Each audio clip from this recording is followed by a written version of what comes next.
नमस्कार स्वागत करुछि आज मुख्य गुरुत्वपूर्ण खबर को आपको दर्शक बंधु एबे आमर हस्तगत होइतिबा खबर रही लघुचाप संपर्कित वर्षा संपर्कित तेबे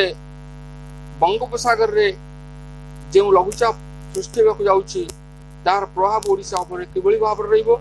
एवं केउ केउ जिल्ला को रही प्रबल रु अति प्रबल वर्षार संभावना एवं केउ केउ जिल्ला को येलो वार्निंग जारी करा जायछि एवं केउ केउ जिल्ला को रही बिजुली घड़घड़ी से अवस्थार संभावना जानिबा से संपर्क में संपूर्ण विवरणी मु आपण मानक ए वीडियो प्रदान करबी तेति आपण मान निश्चित वीडियो को प्रथम शेष पर्यंत देखिबे यदि वीडियो टी भल लागे त पाखर दिबा लाल बटन को निश्चित सब्सक्राइब करियम पाखर दिबा बेल आइकन दबा देबे और ऊपर आस्तवा ऑल नोटिफिकेशन क्लिक करे बोलिबिन जा फलरे एबल वीडियो सर्वप्रथम आपण मान निकट पहुंच तेबे आसंतु जानिबा आज रही लघुचाप संपर्कित विशेष गुरुत्वपूर्ण सूचना बंगोपसागर एक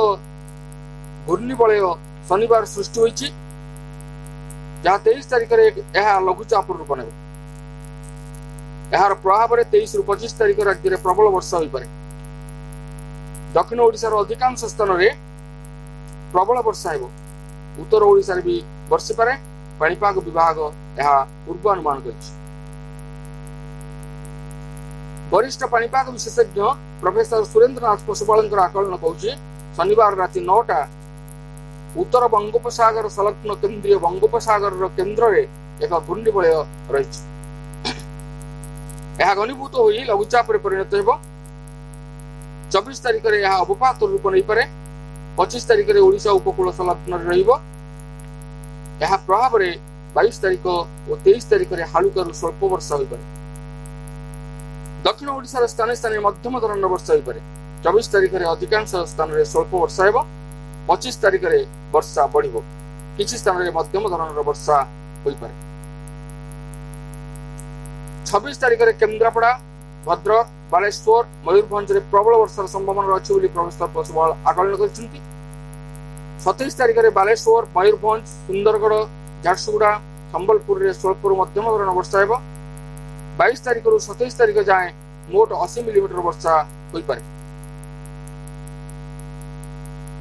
बालेश्वर मयूरभंज और केन्द्रापड़ा 100 मिलीमीटर पर्यंत वर्षा हो से आकलन कर पाणीपाग विभाग पक्षर कहुई पश्चिम केन्द्रीय बंगोपसागर रे शनिवार घूर्णिबलय सृष्टि होइछि थाईलैंड रो उत्तर भाग रे मध्य एक घूर्णिबलय सृष्टि होइछि एही दुई घूर्णिबलय प्रभाव रे पश्चिम केन्द्रीय बंगोपसागर और संलग्न उत्तर पश्चिम अंचल रे सोमवार एक लघुचाप सृष्टि यह प्रभाव रे 23 तारिख में गंजाम गजपति रायगड़ा मालकानगिरी और कोरापुट रे 70 रु 110 मिलीमीटर पर्यंत वर्षा हो पारे नवरंगपुर बालेश्वर भद्रक जाजपुर केन्द्रापड़ा कटक जगतसिंहपुर पुरी खोर्धा और नयागढ़ रे घड़घड़ी सह वर्षा होबार संभावना रही 24 तारिख में मालकानगिरी कोरापुट गजपति नवरंगपुर कलाहांडी रायगढ़ रे प्रबल वर्षा हो पारे 25 तारिख में यही सब स्थान में अधिक वर्षा हो पारे पश्चिम राजस्थान और कच्छ अंचल दक्षिण पश्चिम मौसुमी वायु प्रत्याहार पाग अनुकूल अच्छी बोली पाणीपाग विभाग पक्षर कहुई